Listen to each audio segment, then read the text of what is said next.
नमस्कार दोस्तों and welcome to my YouTube channel learn mathematics with doctor Harish. आज से हम जो हैं क्लास 11th की सॉल्यूशन सीरीज शुरू करने वाले हैं। चैप्टर 1 हमने कंप्लीट कर लिया है और उसका एक्सरसाइज जो है हम लोग करेंगे। सोल्ड एग्जांपल्स हमने साथ के साथ कर लिए थे, तो जो अनसोल्ड एक्सरसाइजेज हैं सीबीएसई एनसीईआरटी बुक उसको हम करेंगे और लेटर ऑन फिर दूसरी बुक्स को भी हम छेड़ेंगे, या फिर जो ऐसे क्वेश्चंस जो कि जेडब्ल्यू एग्ज़ाम्स या दूसरे एग्ज़ाम्स में आए हैं उनको भी हम अलग से सोल्व करेंगे। और जो स्टूडेंट्स मेरे साथ फॉलो कर रहे हैं, अगर उनकी तरफ से कोई क्वेश्चन आता है तो वो भी हम साथ के साथ जो है अगली वीडियोस में एक्सप्लेन करेंगे। First chapter sets, exercise 1.1। इसका क्वेश्चन 1 है। ये कह रहा है which of the following are sets, justify your answer. यानी कि कुछ स्टेटमेंट्स दी हुई हैं, उनमें से हमें पता लगाना है कि ये कौन से इनमें से सेट्स हैं, और हैं तो हमें जस्टिफाई करना है अपना आंसर। तो पहला है the collection of all the months of a year beginning with the letter J. यानी कि एक सेट जिसमें कि एक ईयर के जो ऐसे मंथ जो कि जे लेटर से स्टार्ट होते हैं उसका कलेक्शन है। तो सबसे पहले तो हमें ये पता होना चाहिए कि सेट होता क्या है। सेट की जो हमने डेफिनेशन अपने बताई थी, तो set is a collection of the objects are the items are the things which have some well defined some pattern. यानी कि एक वेल डिफाइंड जो एक पैटर्न होना चाहिए, तभी जाकर के हम उसको सेट कह सकते हैं। तो जैसे कि ये हमारा है पहले वाला, तो इसके वेल डिफाइंड हमारे पास मंथ्स हैं जो कि जे से स्टार्ट होते हैं। जैसे कि हमारा जनवरी है, जनवरी 3 इसमें आ जाएंगे, जनवरी, जून और जुलाई। तो ये वेल डिफाइंड जो है इसके एलिमेंट्स हैं, collection of the well defined elements objects, तो इसलिए इसको हम सेट कह सकते हैं। तो जस्टिफिकेशन यही है कि there are well defined, you can say elements which are the part of this particular set, so this is a set. तो ये एक सेट फॉर्म करता है। नेक्स्ट क्वेश्चन 2 देखिए, the collection of 10 most talented writers of India. तो collection of 10 most talented writers of India, इसकी अगर हम बात करें तो there are thousands and lakhs of writers writing different styles in India. तो इस तरह के कई राइटर्स हो सकते हैं, लेखक हो सकते हैं, लेकिन उनमें से जो 10 मोस्ट कौन से होंगे, कोई ऐसा क्राइटेरिया नहीं है, कोई एक ऐसा पैरामीटर नहीं है, कोई ऐसा एट्रीब्यूट नहीं है जो कि डिफाइन कर सके कि यही 10 मोस्ट हैं। तो अगर वो डिफाइन नहीं हो सकता तो दैट मीन्स इसका हम एक सेट फॉर्म नहीं कर सकते। तो that means this is not a set. So this is not a set. मैंने बताया है कि इसका रीजन क्या होगा। रीजन ये होगा कि there is no criteria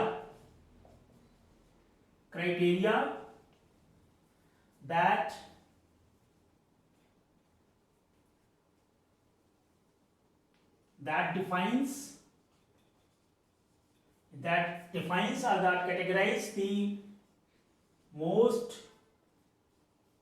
talented writers in India। तो इसलिए हम कोई एक पैटर्न नहीं बना सकते हैं, एक वेल डिफाइंड नहीं उसको एक कलेक्शन कर सकते हैं, क्योंकि हो सकता है कि जो एक मान लीजिए कोई पॉपुलैरिटी के हिसाब से करें तो एक समय में जो है उसकी पॉपुलैरिटी के हिसाब से जो ये 10 हो सकते हैं, लेकिन दूसरे समय में कोई और हो सकते हैं। लेकिन एक सेट पैटर्न नहीं बैठता है, एक सेट वेल डिफाइंड डेफिनेशन नहीं बैठती है, कलेक्शन नहीं बैठता है, तो इसलिए ये एक सेट नहीं है। तो क्वेश्चन 1 का जो थर्ड स्टेटमेंट है वो है कि a team of 11 best cricket batsman of the world. तो इस स्टेटमेंट को भी देखें हम, तो ये कि ऑल टाइम जो एक बेस्ट क्रिकेट बैट्समैन है कोई एक वेल डिफाइंड कोई ऐसा क्राइटेरिया जो है डिफाइन करे क्रिकेट के बैट्समैन इन दी वर्ल्ड कौन से हैं, ये बदलते रहते हैं। तो आज के दौर में अगर हम उनकी जो है परफॉर्मेंस के हिसाब से देखें, कि उनकी जो रेटिंग के हिसाब से देखें कि उन्होंने कितने स्कोर किए हैं, उनकी एवरेज के हिसाब से जो एक वर्ल्ड की क्राइटेरिया बनता है, एक लिस्ट जारी होती है, लेकिन वो जो है समय के हिसाब से चेंज होती रहती है।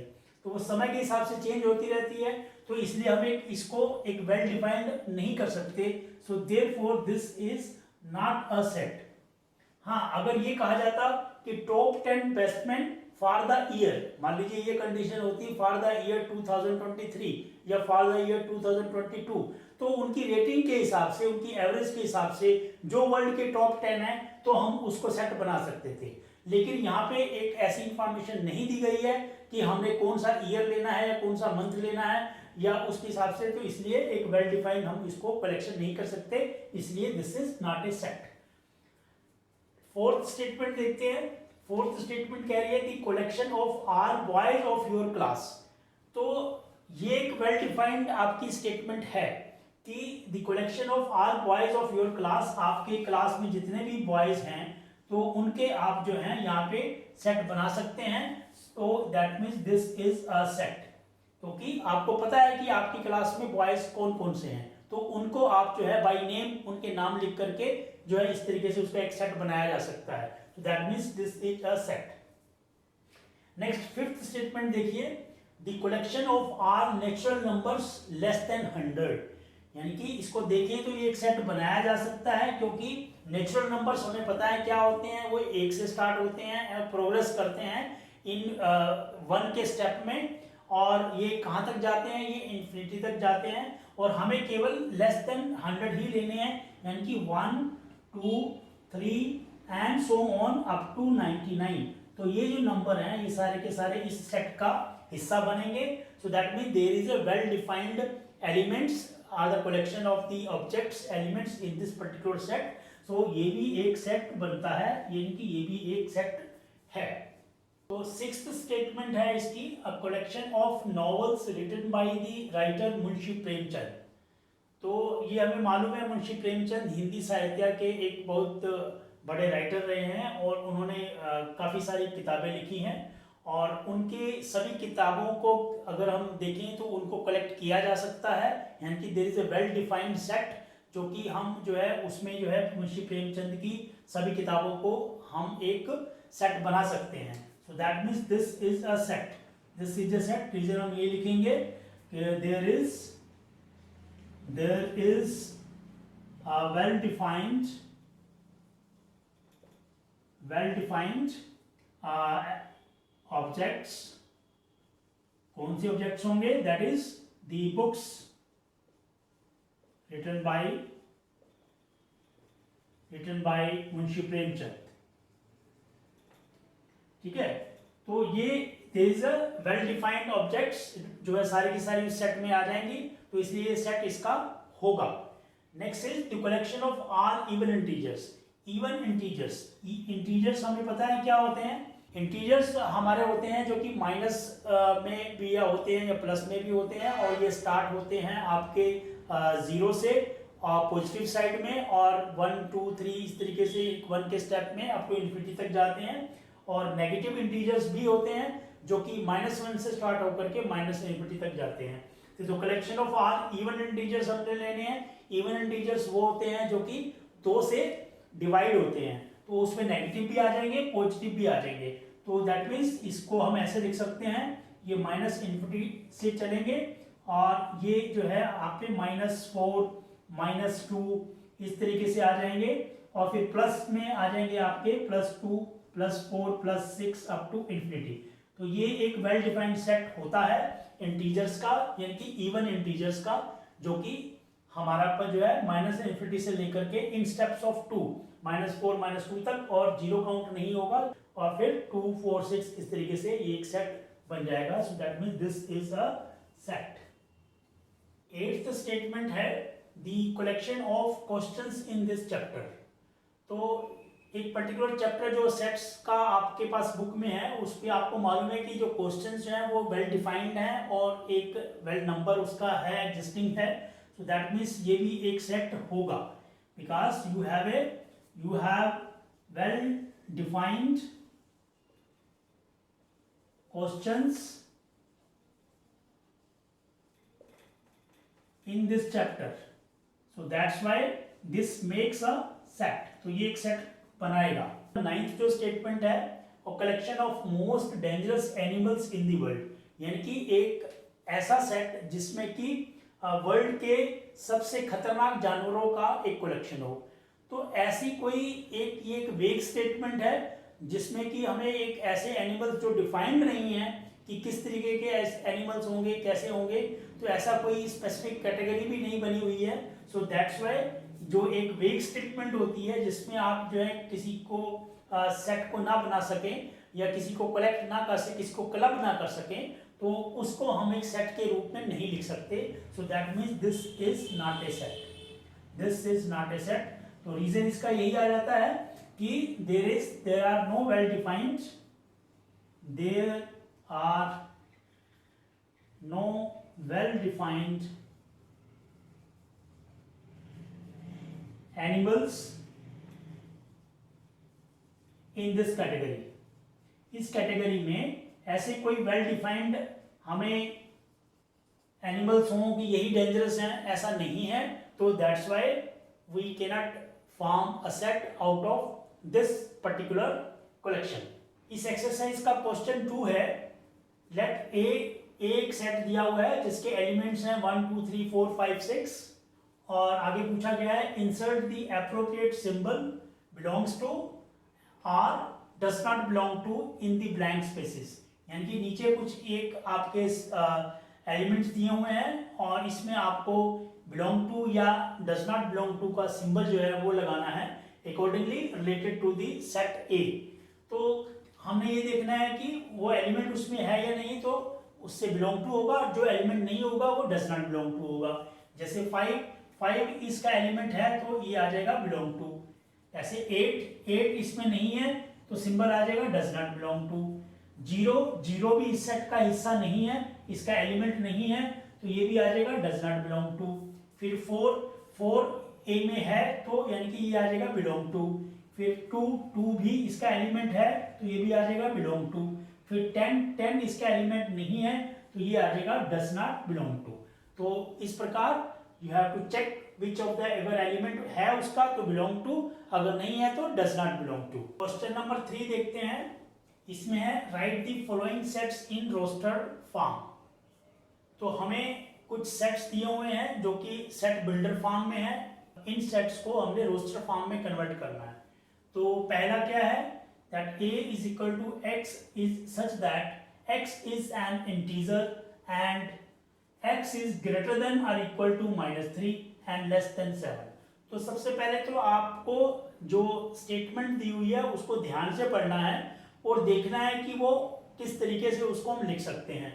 जैसे कि इस स्टेटमेंट में है तो इसको अगर हम रोस्टर फॉर्म में, पहली बात तो है कि x is an integer, x एक इंटीजर होना चाहिए और इंटीजर हमें पता है क्या होते हैं, है ना। और x की जो वैल्यू है वो ग्रेटर देन और इक्वल टू -3 और लेस देन 7 आना चाहिए। तो ऐसे जब नंबर्स के ऊपर कोई सेट बनाना होता है तो मैं एडवाइस करूंगा कि आप नंबर लाइन ड्रा कर लें और उसमें जो मैंने आपको रेंज और इंटरवल्स के ऊपर में बताया था तो उसको माइंड में रखें। तो जिन्होंने रेंज और इंटरवल्स का मेरा टॉपिक्स नहीं पढ़ा है तो उसका लिंक ऊपर दिया गया है, वो जरूर देखें। दैट इज वेरी इंपॉर्टेंट, मैंने मार्क भी किया था, वो एक बड़ा इंपॉर्टेंट टॉपिक है, उसको जरूर पढ़ना है। तो इसमें देखिए ये एक लेफ्ट साइड में ये क्लोज्ड इंटरवल है और राइट साइड में ओपन इंटरवल है। तो ये -3 है इसका क्लोज, यानी कि यहाँ पे जो है हम फिल्ड एक सर्कल लगाएंगे और 7 जो है हमारे पास वो एक ओपन सर्कल यानी कि एक अनफिल्ड सर्कल लगाएंगे। तो -3 से लेकर के 7 को छोड़कर जो भी इंटीजर्स हैं वो इसमें आने चाहिए। तो -3 क्योंकि क्लोज में है वो इंक्लूड होना चाहिए। -3 से फिर लेफ्ट राइट साइड में क्या आ जाएगा, -2 इंटीजर आ जाएगा और फिर आ जाएगा आपका -1 और फिर आ जाएगा आपका 0 और फिर 1 2 3 4 5 6 तक जो इंटीजर्स हैं वो आ जाएंगे, क्योंकि 7 हमने इंक्लूड नहीं करना है क्योंकि लेस देन 7 हमने लेना है। तो सारे इंटीजर्स जो कि -3 से इंक्लूड होते हुए अप टू लेस देन 7 यानी कि अप टू 6 तक जो आएंगे वो हमारे इसका सेट का हिस्सा होंगे। ठीक है, अब देखिए हम नेक्स्ट सेट देखते हैं। इसका पार्ट 2 इसका है B is a set in which x is an element such that x is a natural number। यहाँ पे नेचुरल नंबर कहा गया है, यानी कि नेचुरल नंबर 1 से स्टार्ट होते हैं, हमें मालूम होना चाहिए, लेस देन 6 जो कि 6 से कम हो। तो अगेन नंबर लाइन आप ड्रा कर लीजिए, है ना। तो नेचुरल नंबर्स हमारे कहाँ से शुरू होते हैं, 1 से शुरू होते हैं। 1 से शुरू होकर के अप टू इन्फिनिटी तक जाते हैं, तो हमें लेस देन 6 लेना है। तो ये j है, इसको हम यहाँ पे ओपन सर्कल लगा लेंगे, और इससे जो कम और जो है 1 से होते हुए 6 तक, तो ये कैसा सेट बनाएगा, इसका सेट का पहला एलिमेंट हो जाएगा 1 2 3 4 5 एंड 6। तो ये इसके सॉरी 6 नहीं आएगा, लेस देन 6 है, तो अप टू 5, तो ये एलिमेंट्स इसके आ जाएंगे आपके बी में। क्लियर। अब सी का देखिए क्या है, C is a set such that x is an element such that x is a 2-digit natural number। 2-digit natural number यानी कि वो डिजिट 2-digit natural number कहाँ से शुरू होंगे, 2 डिजिट का फर्स्ट नेचुरल नंबर है वो है 10, और जो 2 डिजिट का लास्ट नेचुरल नंबर है वो है 99। सो 10 से लेकर के 99 के बीच के नंबर्स होने चाहिए, ठीक है ना। यानी कि इससे तो ये पता चलता है 10 से लेकर के और कहाँ तक होने चाहिए, 99 तक होने चाहिए। लेकिन एक और कंडीशन दी हुई है, वो क्या है, such that sum of its digits is 8, यानी कि दोनों जो डिजिट्स हैं उसके 2 डिजिट नेचुरल नंबर के, उनका सम है वो 8 होना चाहिए। तो हमें ऐसे नंबर ही लेने हैं 2 डिजिट नेचुरल नंबर जिनका सम 8 हो। स्टार्ट करें, पहला डिजिट मान लीजिए हमने 1 ले लिया, तो इसके साथ 8 बनाने के लिए इसके साथ 7 आना चाहिए, तभी वो हमारा जो है उसके सम 8 आएगा। उसके बाद जो है 1 की बजाय अगर हम 2 ले लें तो 2 के साथ 6 आना चाहिए, तो ये 8 बन जाएगा। फिर 3 ले लें तो 3 के साथ 5 ले लें तो ये 8 बन जाएगा। फिर हम 4 ले लें तो 4 के साथ 4 ले लें तो ये 8 बन जाएगा। फिर 5 ले लें तो 5 के साथ 3 ले लें तो वो 8 बन जाएगा। फिर 6 ले लें, 6 के बाद 2 ले लें तो वो 8 बन जाएगा। फिर 7 के साथ 1 ले लें तो वो 8 बन जाएगा। फिर 8 के साथ 0 ले लें तो वो 8 बन जाएगा। तो यानी कि ये हमने सारे देख लिए कि 1 से लेकर के जो है 8 तक सारे ले लिए, और उसके बाद कोई नहीं आएगा, क्योंकि अगर हम 9 की रेंज में जाएंगे तो उसका नंबर ही एक डिजिट ही 9 है, तो इसलिए वो नहीं आएगा। सो दैट मीन्स इस तरीके से हमने देखा कि 1 7 2 6 3 5 4 4 5 3 6 2 7 1 ये एक सेट बन गया, जो कि हमारी इस कंडीशन को फुलफिल कर रहा है कि वो 2 डिजिट नेचुरल नंबर है और उसके जो सम ऑफ डिजिट्स है वो 8 है। तो क्वेश्चन नंबर 3 का फोर्थ पार्ट देखें। This is a set D in which x is an element such that x is a prime number which is divisor of 60, यानी कि ऐसे प्राइम नंबर्स जो कि 60 के डिविजर हो। तो उसको करने के लिए पहले हम क्या करते हैं, 60 के हम फैक्टर्स कर लेते हैं। दैट मीन्स फैक्टर्स इसको निकाल देते हैं 60 के। 60 के फैक्टर्स क्या आ जाएंगे, 2 से डिवाइड करेंगे तो ये 30 आ जाएगा। फिर 2 से डिवाइड करेंगे तो 15 आ जाएगा, और फिर हमारा 3 से डिवाइड होगा तो 5 आ जाएगा। तो इस तरीके से हमने देखा कि 60 के हमारे पास डिविजर क्या क्या है, 2 3 और 5। तो इनमें से जो जो हमारे पास प्राइम होंगे वो हम अपने सेट में इसमें लिख लेंगे। तो इसमें से प्राइम कौन कौन से हैं, 2 भी प्राइम है, 3 भी प्राइम है, 5 भी प्राइम है। तो दैट मीन्स इसके एलिमेंट्स आ जाएंगे 2 3 एंड 5। ठीक है, 2 को हमने दूसरा 2 को रिपीट नहीं करना है, तो तीनों ही प्राइम नंबर्स हैं, तो इसलिए 2 3 5 जो है वो हम इसमें लिख लेंगे as the set of this particular statement. Fifth part है E is the set of all letters in the word trigonometry, यानी कि ट्रिग्नोमेट्री एक वर्ड है, तो इसके सभी लेटर्स का सेट। तो हमें मालूम है कि एक वर्ड के लेटर्स का सेट बनाने के लिए हमें केवल वही लेने हैं जो कि इसमें रिपीट नहीं हो रहे हैं, यानी कि एक एक लेना है। हम will start with the first letter T, उसके बाद R, फिर I, फिर G, फिर O, फिर N, सेकेंड O आ गया उसको नहीं लिखना है, फिर M, फिर E, और फिर आ जाएगा आपका T जो पहले लिख चुके हैं नहीं लिखना है, R भी पहले आ चुका है नहीं लिखना है, और Y। तो ये हमने जो है सभी लेटर्स ले लिए एक एक बार जो कि इस लेटर में आ रहे हैं, तो ये इसका सेट बन जाएगा। सिक्स्थ जो है उसमें भी ऐसा ही है कुछ, F is the set of all letters in the word better. तो इसमें भी हम वैसे ही कर लेंगे, यानी कि we start with the first letter B, उसके बाद E, फिर T, फिर सेकंड टी रिपीट हो रहा है, नहीं लिखना है, फिर ई भी रिपीट हो रहा है, नहीं लिखना है, और आर। तो ये सेट बन जाएगा for the letters in the word BETTER better. Exercise 1.1 of the first chapter of the CBSE NCERT book जो कि सेट्स है, उसके हमने जो है क्वेश्चन नंबर 1 से 3 तक किए हैं। इसके आगे वाले क्वेश्चंस के सॉल्यूशन के लिए आप मेरा नेक्स्ट वीडियो देखें, अगला वीडियो देखें। थैंक यू, धन्यवाद।